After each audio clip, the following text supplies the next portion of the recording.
반갑습니다. 구독, 좋아요 눌러주시고 큰 부자 되시기를 바라겠습니다. 영국도 자이언트 스텝을 단행을 했습니다. 미국의 고용지표는 여전히 견조하고 나스닥은 추가 하락을 했죠. 추가 하락 배경을 한번 살펴보겠습니다. 맞을 만큼 맞은 HLB의 현재 위치다. 이렇게 보시면 되겠습니다. 자, 영국도 금리를 자이언트 스텝을 단행을 했죠. 경기 침체 경고에 파운드화 하락으로 또 이어졌습니다.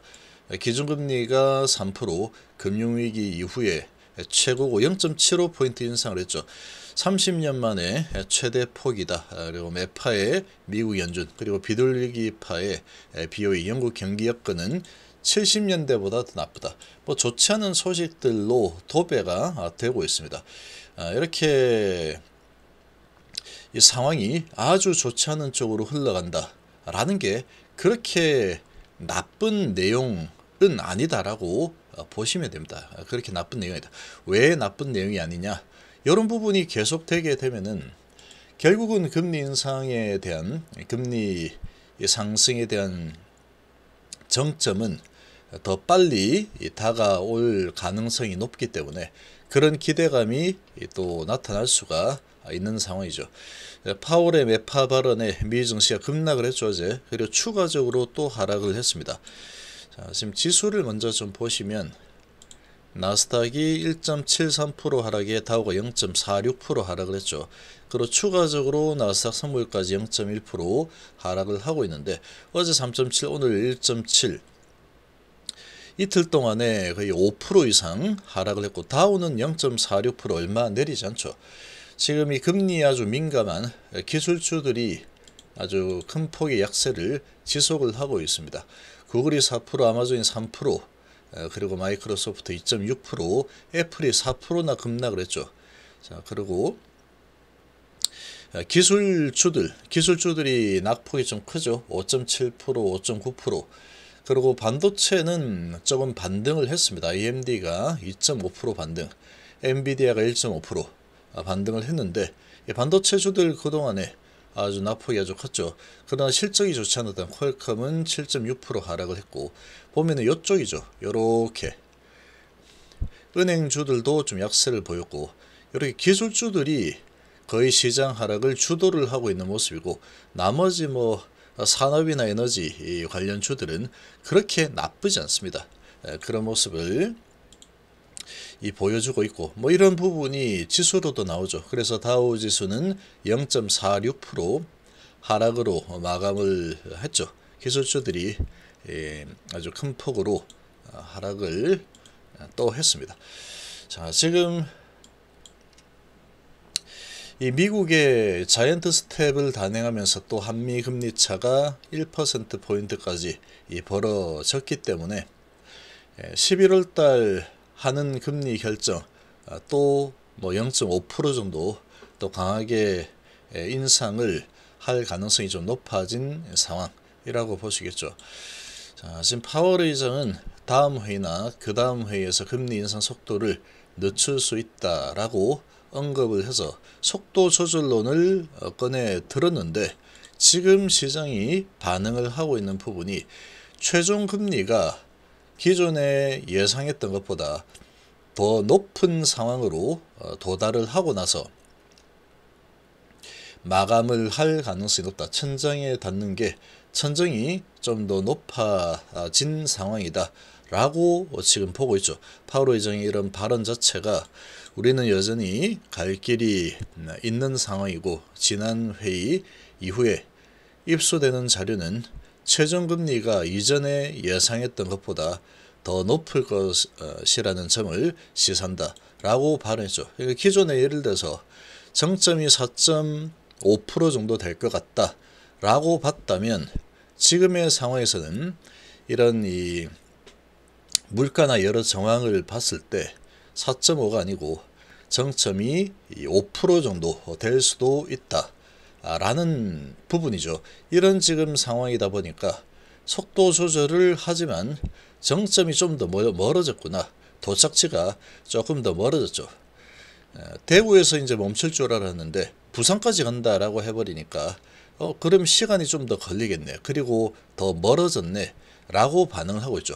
그러면 증시가 이 바닥을 잡고 본격적인 상승 랠리를 펼치는 부분은 그만큼 또 지연이 될 수 있겠구나 라고 시장이 반응을 하고 있는 상황이라고 좀 보시면 되겠고, 근데 이렇게 많이 주가가 내려온 상태에서 지금 계속해서 이제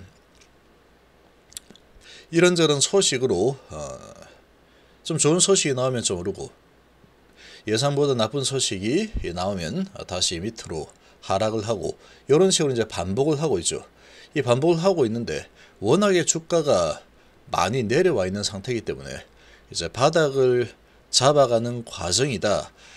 그렇게 보시는 게 좋습니다. 바닥을 잡아가는 과정이다. 워낙에 낮게 주가가 내려와 있기 때문에 파월 의장이 최저금리 수준을 더 높게 잡고 금리 인상 중단이 시기상조라고 언급을 했기 때문에 상당한 매파적인 발언이고, 그래서 지금 뭐 금리도 미국의 금리가 어제 또 추가적으로 상승을 했죠.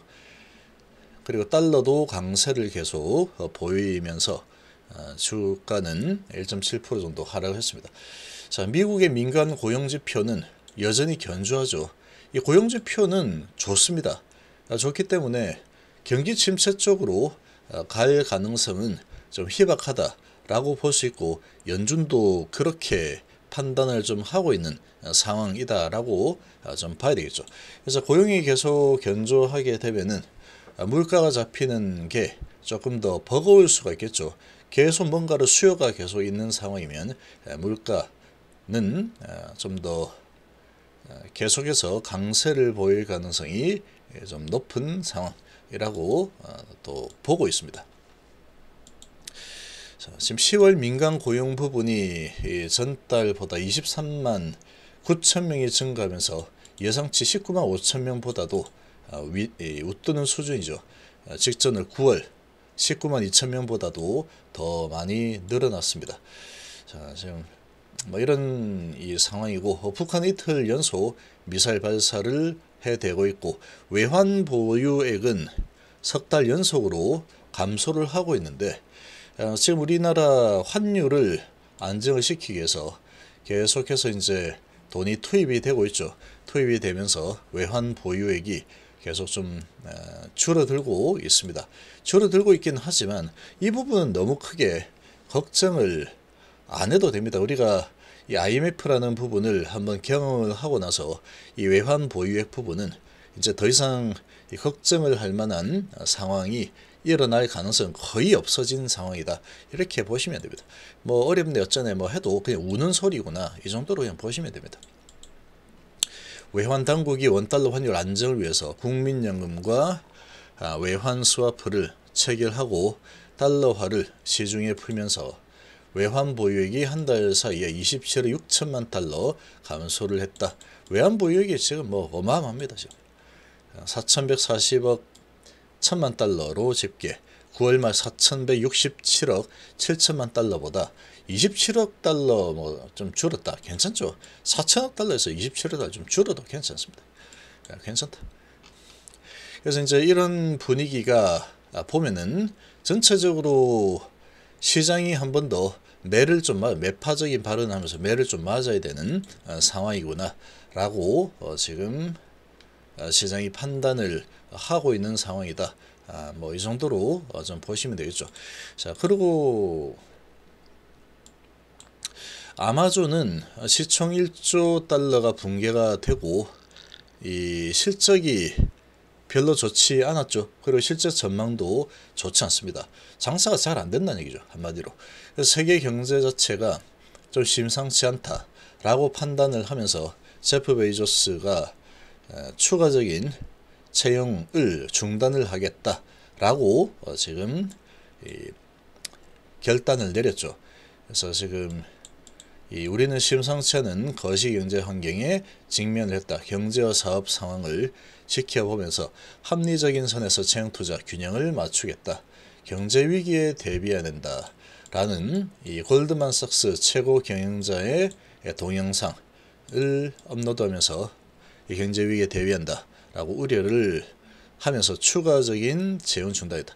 이런 소식들이 또 나오면서 아무래도 이제 전체적으로 이 투심은 좀 약한 모습을 보일 수밖에 없는 상황이었다. 이렇게 좀 볼 수 있겠습니다. 자, 아무튼 그럼에도 불구하고 사실 이 제약바이오 부분은 금리에 대한 부분과 어찌 보면은 직접적으로는 좀 동떨어져 있는 상황이죠. 그럼에도 불구하고 가장 먼저 얻어맞은 거는 제약바이오죠. 제약바이오 주들이 가장 세게 얻어맞고 있는 상황입니다. 우리나라는 기술주들이 내려가지 않고 기술주들은 짱짱하고 잘 버티죠. 오히려 미국은 다 기술주들이 하락을 하고 있는데 우리나라는 반대로 기술주들이 뭐 강세고 쭉쭉 올라가고 있고 제약바이오만 찍어 누르는 모습을 보였는데 이제 이 부분도 많이 이렇게 눌려졌기 때문에 방향성을 이제 곧 바꾸는 모습을 보게 될 겁니다. 그리고 HLB 같은 경우에는 이제 쌍바닥을 좀 잡는 그런 모습을 보이고 있는데 쌍바닥 라인까지 끌어내리고 나면은 아주 강력한 상승을 보일 환경이 준비가 되어 있는 상황, 이 정도로 보시면 되겠습니다.